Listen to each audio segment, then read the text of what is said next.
नमस्कार. माझं नाव पंकजा. अहो, साहेबरावाची थोरली बहीण आहे म्या.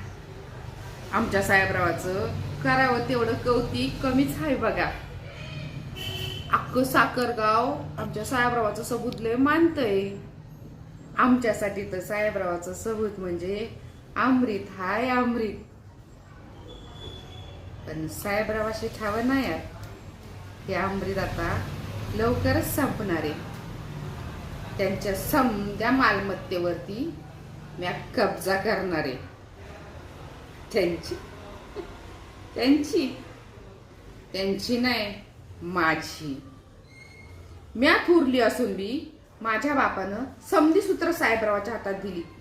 का? मी म्हणते का मी बाई माणूस हाय म्हणून? अहो, माझ्या बी मनगटात हाय की धमक. आता हीच धमक दाखवून द्यायची वेळ आली. नाही साहेबरावाला आणि त्यांच्या आजच्या खानदानीला माझ्या पायाशी नाव घासायला हवं ना, त्या नावाची पंकजा नाही,